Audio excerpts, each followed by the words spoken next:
What's up, Bills Mafia? Y'all know we gotta talk. We gotta talk, baby. All right, but before we get into today's topic, why don't y'all hit that like button one time, man? We over 1,000 subscribers, man. Salute to each and every one of y'all. And we just continuing on this journey, man. So let's keep running them subscribers up and hit that like button one time for the culture as well.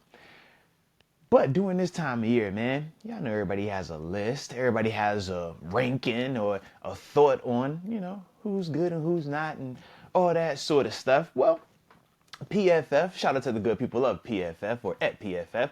They always do a good job in terms of just providing these lists, man, especially this time of year. And it's always fun to just get a chance to reflect, right? See what they're saying about us, about our guys, and what type of respect we get from a national standpoint, because of course we feel like our guys are the best. Shoot, if you want to know who the number one receiver is, it's Stefon Diggs. If you want to know who the number one quarterback is, it's Josh Allen. You want to know who the number, you know what I'm saying? Like, we can do that. We could definitely do that. But that's how we feel. So it's always good to see how they feel as well, man. But in terms of their top five, I'm gonna just skip right to it. My dog Stefon Diggs was listed at number 5 on the list. All right, so I'm gonna give you the quick rundown of who else is included in the top 5, and then I'll give you the read up on or the write up in terms of what they said specifically about Diggs. The number one receiver they had on the list, though, was Devonta Adams with the Vegas Raiders. At number 2, they went with Justin Jefferson. Then at number 3, Tyreek Hill with the Dolphins. Then obviously, or not obviously, but then at number 4, it went with Jamar Chase with the Bengals. Then at number 5, that's where they had our guy, Stefon Diggs, a.k.a. Mr. like fashion icon. I seen my mains in Paris doing the whole fashion drip thing. Salute him, salute him. All right, and then to round out the top 10, at number 6, Cooper Kupp, Mr. Triple Crown. Number 7, A.J. Brown, wide receiver with the Eagles. Number 8, Scary Terry McLaurin, wide receiver with the Washington Commanders. At number 9, C.D. Lamb with the Cowboys. And then at number 10, they went with Deebo Samuel with the Niners. Now, this is what they said about Diggs, having him at number 5.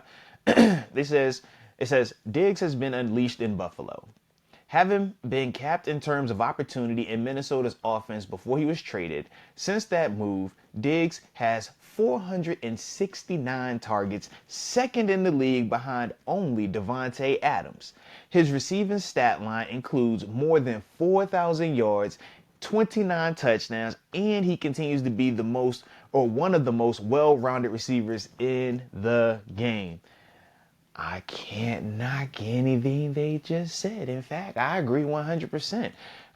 He was kind of capped when you talk about him in Minnesota. That was back when they had Adam Thielen, and Thielen was, on a tear in his own right. So, yeah, there wasn't going to be this force-fed offense where Diggs was going to be the feature receiver. But since coming to Buffalo, him and Josh Allen have been a match made in heaven. You talk about Josh's style and his ability to extend plays with that big arm. It complements Diggs' route running and his ability to just break off and freelance, on certain routes once Josh starts to extend plays. Very similar to when we talk, the Big Ben and Antonio Brown vibe, right? When you watch how those guys were working, it would almost look like magic out there. That's what we get when you watch Allen and Diggs, and that's a beautiful scenario and a beautiful thing, for us. But the other thing that I like is this, man. When you talk Diggs, the competitiveness, man. He's always going to show up. He's always ready to go at you. It doesn't matter who, when, what time. When he's on the field, man, he's going to give it every single thing. And that's the thing I love. I love his passion. Sometimes that passion gets viewed as a little negative because it pours over. But nah, man, you don't want to dial that back, man. Keep being who he is. But at number 5, I don't hate it. I don't, because when I look at the guys that they have in front of him, Jamar Chase, to me, man, you can make a case in my eyes, Jamar Chase to be the number one receiver. I mean, he's like that, right? You talk about Tyreek Hill. We saw what he was able to do just this past season. I want to say, he led the league in receiving yards, and that was with Tua and Skylar Thompson, and I think it was somebody else that played in the middle of that time frame as well. But he's one of those guys I'm like, all right, I'm not hating that one. Justin Jefferson, man, yeah. We know Justin. And then obviously with Devontae, man, you just talk about the consistency with Devontae. You talk about, how long he's been doing it with the change of locations as well, right? Went from doing it with just Rodgers to now coming over and doing it with Jimmy, or not even Jimmy G yet. That's coming up this year. Did it with with Derek Carr this past season. So with him, and I think of all of those different variables, and I'm like, I don't hate them having him at number one. Now, this isn't my list per se, because when I drop my list, it's gonna be a little different, all right? But in terms of them having Diggs at 5, I do think that's a ton of respect for him in terms of what he's doing. And I mean, if we're trying to split hairs, you could even say that he had sort of a down year in comparison to what, it was 2 years ago when he was 1,400 yards, something like that. So even with that, he still was cooking. We already know this, but it's like I don't hate it. I don't hate them having him at 5. Still like the fact that he got him ahead of Cooper Kupp.